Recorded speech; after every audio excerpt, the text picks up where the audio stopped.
This is Duck Detective, a game where you play as a duck. And yes, you're a detective. His name is Eugene McQuacklin, and after his family left him because of his bread addiction, he was left hopeless. But on a cold and lonely night, after spending the rent money on one last loaf, he got a call that was about to change the trajectory of his life. He dived into the mystery of the secret Salami, a case deeper and more dangerous than anyone could have imagined. With only one night to expose an illegal underground trafficking conspiracy, with so many people involved, it has me questioning if he'll be able to crack this case before time's up. Or will he fold under pressure and let the mastermind behind us all get away? Welcome to Duck Detective, the secret Salami.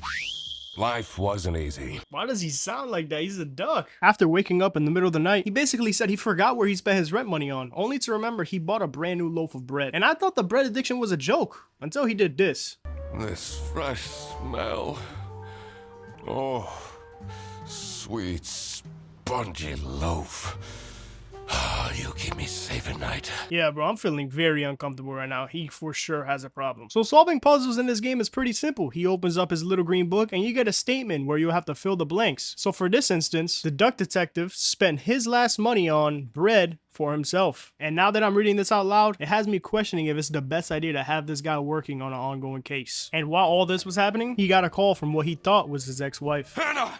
I'm a different duck now. That's Cat. I haven't had a slice of bread in weeks. There's literally bread on the bed, bro. You have to believe me! Oh yeah, did I forget to mention this was definitely not Anna. She's actually never gonna speak to this man again. But hey, at least he found a new client. He may have trauma dumped on them, but we have no time to waste. We have a new case to crack at this rundown call center called Bear Bus Office. Let's go see what's up. And Eugene had no idea what type of mess he was about to step into. We got to the office on this rainy night and I saw one other person outside that I'll let you form your own opinion on. I'm staying here until I get my money back. I'm not gonna lie, bro, your voice is making me really want to like throw you onto a highway or something. And just when I thought I finally made it, the receptionist was making my life 10 times harder. Don't worry, I'll sweet talk her. Watch this. I'm the duck detective. I'm here to investigate a case. Okay. Do you work here? As a master manipulator, I'm about to show you guys how to get anything you want in life. How about I slip you a few dollars and you accidentally leave the door open? Well, then I can't let you in. After this, she threatened to call security on me. I was forced to use my deductive skills to find a way in. Okay, I had to at least get one pawn off. I'm sorry. I guess you could say I'm ducking around. Okay, I'll stop. What I ended up finding out is that she was really sad. Why, you may be asking? Because everybody in the office forgot her birthday. So I gaslit her into thinking I was the only one that remembered. Wish you a happy birthday. And my plan worked like a charm. She gave me a key card for the office. I could have been anyone, by the way, so they need to invest into better security or something. I walked in and talked to the first worker I saw. Her name is Laura. She obviously didn't look like she was all there. If her bloodshot eyes couldn't tell you that, maybe her clearly having an energy drink problem could. My point is, she's crazy. And she took her job way too serious. Take your 12 trombones on the bus. Who the f even owns 12 trombones, bruh? Are you talking to an orchestra right now? What? Can't you see I'm talking to a customer? Bro, I will deadass slam you into those metal drawers to the left right there, bro. Do not speak to me like that ever again. Do you know who you're talking to? You're talking to the duck detective, okay, buddy? Yeah, I'm Eugene. I'm McQuacklin, bruh. Do not speak to me like that or I'm going to break that. Just leave me in peace. So, you have no clues? Yeah, there's something sus about this office, bro. What the hell? Little did I know, this case was about to take a giant turn for the worse. I walked into this guy's office hoping to finally find a normal person, but I found something else. A bag full of high-grade salami that's actually highly illegal to even have on this side of town. Now my question is, knowing this is an illegal substance, why would he even keep this out in the open without a care in the world in his office? But after talking to him, I don't think this is his. And I don't think you guys will either, I'm not gonna lie. I'm the only one here in the operating office. Can you imagine? Isn't that so cool? Do you have any idea how much that salami is? No idea, but I'm so happy you're here. I have a copy of your book.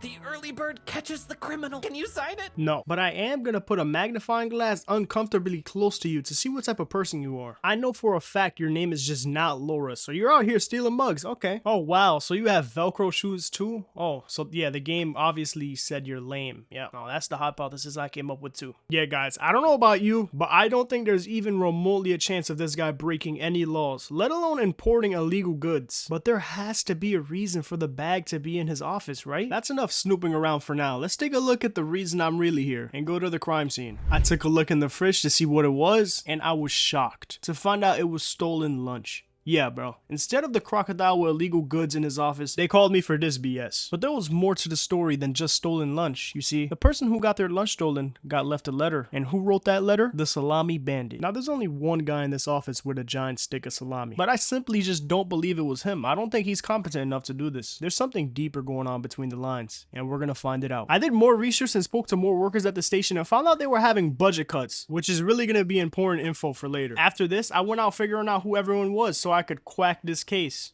I'm sorry. I had to do one more. I had to. Anyways, let me introduce you to the crew. This is Rufus, a old school grumpy penguin that works here as a janitor. And when we talked, he seemed like he was trying to hide something. Personally, I feel we're doing just fine and don't need no messing about our business around here. So I'm gonna have to keep an eye out for him. This is Margaret, a recently divorced sheep that's basically the mother of the office. She's also the second customer service worker next to Laura. You also can't forget about the bus driver, Boris. My IQ isn't high enough to know what type of animal he is, but that's okay, because he's not the brightest in the bunch either, so I can relate to him. Can you tell me about Boris Petrovich? He's not the most reliable worker. But it's difficult finding replacements nowadays. And last but not least, this is the guy running the whole place, Manfred, a stern boss who's really just a family man deep down. But while my very serious investigation, okay, so he's a family man, that's baby food on him actually.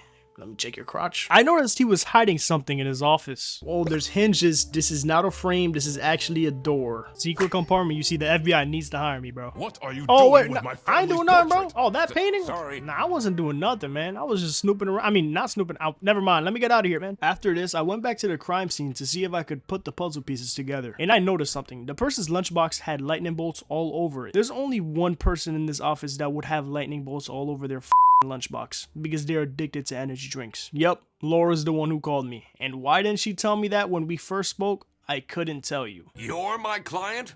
Why didn't you tell me? I'm not gonna lie, you better give me a great explanation, bro. What? Well, you should have told me. You're the duck detective. I mean, I don't know if you have eyes. Look at me. No, deadass. Take a wide look at me. I'm a duck with this fit on. What else would I be? A huh?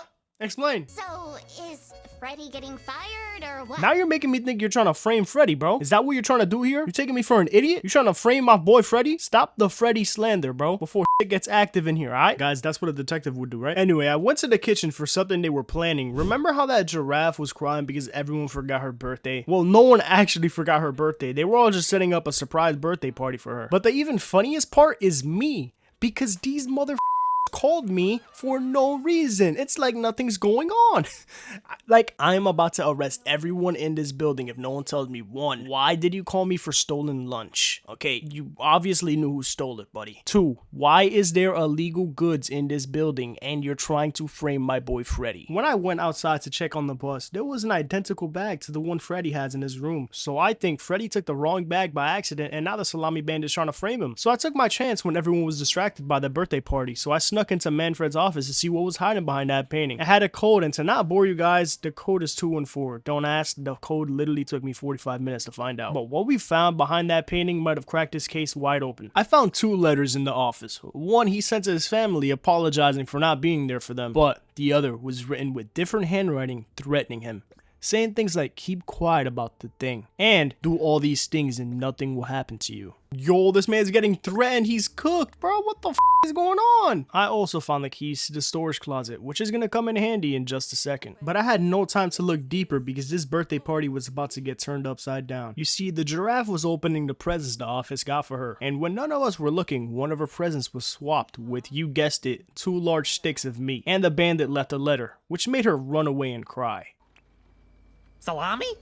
What a terrible present. Bro, Freddy, please close your mouth. I'm trying to save you here, bro. I'm trying to save you here. Freddy, stop it. This letter was very threatening and weird, so this is getting serious. I need to interrogate everyone in this office before things go bad. There has to be a reason the bandit specifically threatened her. And if I find that out, that could lead me right to the top. So I invited everyone to the kitchen to have a talk, but there was one person missing. Yep, Sophie. Now I'm hoping she's just at the front like they said. But after this little talk, I have 2 main suspects. One, Rufus. I'm getting framed! I'm telling you! What a load of baloney. This is ridiculous. Why are we still listening to a random duck that waddled into this office? Why are you getting so defensive, bro? And my second suspect is Manfred. Salami is being smuggled from Salsichia using your very own buses. Okay, this is going too far. I really have more important things to do. So you're just gonna leave during an interrogation? Okay, now you're my top two, buddy. After the interrogation, I found the giraffe's phone on the table and the texts were looking very questionable. She was talking to Laura and then just started sending nonsense, almost like she was struggling. So I ran to the front to go check out what was happening. And it didn't look good. There was paper everywhere, the chair was flipped over, and there was a note left on her desk, which said she was quitting and never coming back. And I don't know if you've noticed, but this is the same exact handwriting as the Salami bandit. So this can only mean two things. One, me and you were geniuses. Like, come on, bro. And two, she's 1,000,000% kidnapped. Yeah, we should probably figure this out before she gets hurt or something. The only other person I know sending letters in this office is Manfred. So I'm gonna go check his office to see if his handwriting matches up. So the blue is Manfred's handwriting, and this other blue is the Salami bandit's handwriting. Yeah, you're cop, buddy. I knew it was you all along. You may be asking to yourself, why would he kidnap Sophie if he was the Salami bandit? What did she do? And the only place she could possibly be, because I actually checked everywhere. Like, I'm not joking. I checked every single corner on this map. But the only place she could be is on one of the buses. So let's go take a look. With all the noise outside, everyone in the office came out, and it was a perfect time to tell everyone what was really going on. And yeah, you guys try to frame my boy Freddy. I'll never forgive ya. But anyways, I started to explain to them what really happened. The Bretzel Bearbus branch was suffering losses and had their budget cut as a result. Manfred, worried about the financial stability of his family, felt himself backed into a corner. This is when he became the Salami Bandit. He made his grand plan of salami smuggling and realized he couldn't do this alone. He recruited Boris, since it would be easiest for the bus driver to load and unload the wares discreetly. The bus would go through a customs check at the Salsichia bus station first. And then, Boris would take a detour to get the salami and load it onto the bus. This is why the buses always had a huge delay.